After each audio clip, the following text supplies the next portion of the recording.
कमीत कमी वेळात कमी साहित्यात आपण आज इथे कांदा टोमॅटोची चटणी किंवा भाजीसुद्धा म्हणू शकता बनवणार आहोत.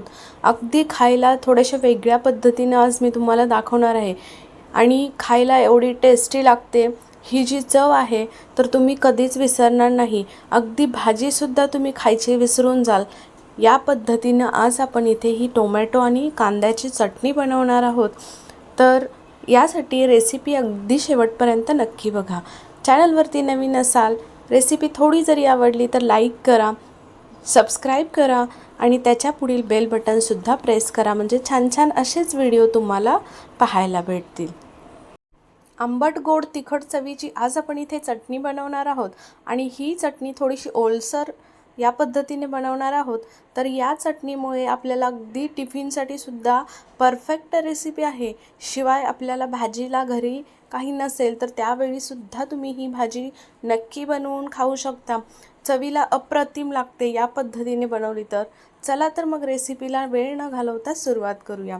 तर बघा इथे टोमॅटो 4 घेतलेले आहेत. मीडियम साईजचे मी तुम्हाला दाखवले लाल टोमॅटो घेतलेले आहेत, पण थोडेसे कठीण असावेत. एकदम लाल बुंद पण कठीण असावेत, कारण ते जेव्हा या पद्धतीने आपल्याला शेकायचे आहेत गॅसवरती, म्हणजे थोडेसे भाजून घ्यायचे. तसे वरचं काळा पापुंद्रा वांग्याचं भरीत जेव्हा आपण बनवतो तेव्हा वांगी पण बघा याच पद्धतीने आपण आरामध्ये वगैरे चुलीवरती असेल किंवा गॅसवरती सुद्धा या पद्धतीने भाजून घेतो.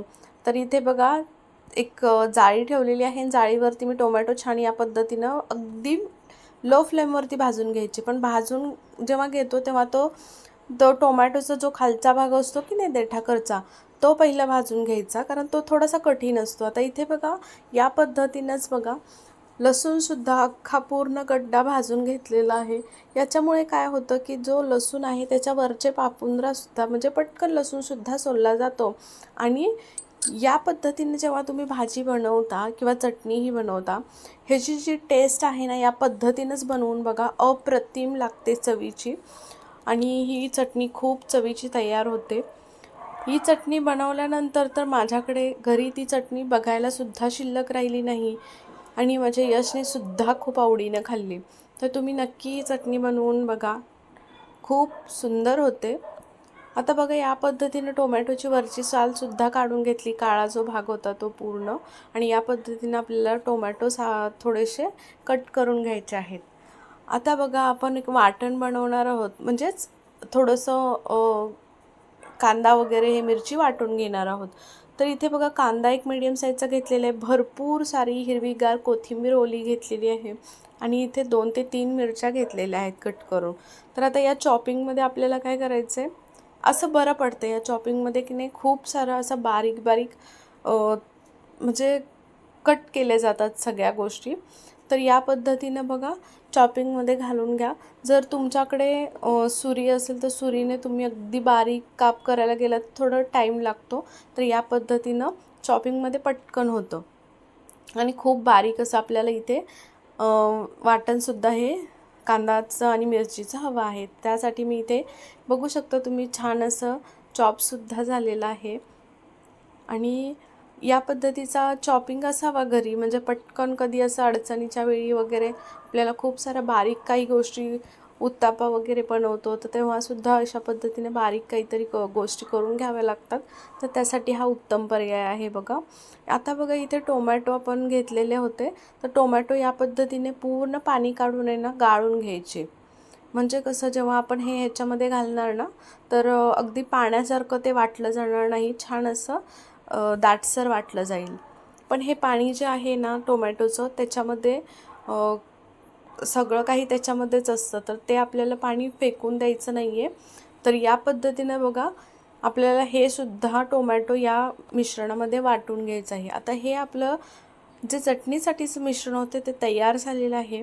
आता आपण एका दुसऱ्या बाउलमध्ये काढून घेऊया.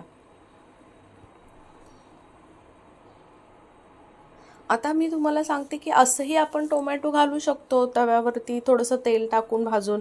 पण त्याच्यापेक्षासुद्धा ही जी लसूण आणि आपण जो टोमॅटो भाजून घेतलेला आहे त्याची साल काढून जी आपण हे बनवली चटणी, ही चटणी खूपच अप्रतिम लागते चवीला. नक्की बनवून बघा, आवडली तर नक्की सांगा. तर आता बघा एका बाउलमध्ये काढून घेतलं. जे बाउलमध्ये आपण पाणी होतं टोमॅटोचं त्याच बाउलमध्ये काढून घेतलेलं आहे बघा पूर्ण मिश्रण. त्याच्यानंतर बघा त्याच्यामध्ये जिरेपूड घातलेली अर्धा चमचा, चवीनुसार मीठ घालायचं ह्याच्यामध्ये.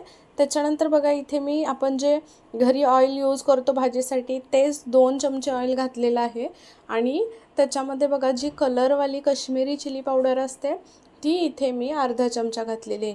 छान मिक्स केलं, कलरसुद्धा तुम्ही बघू शकता मस्त तयार झालेली आहे. ही चटणी बनवून खाल्लात ना सगळ्या भाज्या खायच्या तुम्ही विसरून जाईल, या चवीची ही चटणी तयार होते. तर ही चटणीची रेसिपी आवडली तर नक्की सांगा, कमेंट करा, लाईक करा, जास्तीत जास्त लोकांपर्यंत शेअरसुद्धा करा. आणि ही जी चटणी आहे की नाही, तर ही चटणी तुम्ही वरण भातासोबत अगदी तोंडी लावण्यासाठी सुद्धा घेऊ शकता, चपातीसोबत खाऊ शकता आणि अशीसुद्धा खायला खूप छान लागते. या पद्धतीनं नक्की बनवून बघा. आणि व्हिडिओ पाहिल्याबद्दल धन्यवाद. चला तर मग नंतर भेटूया नेक्स्ट व्हिडिओमध्ये. तोपर्यंत बाय बाय.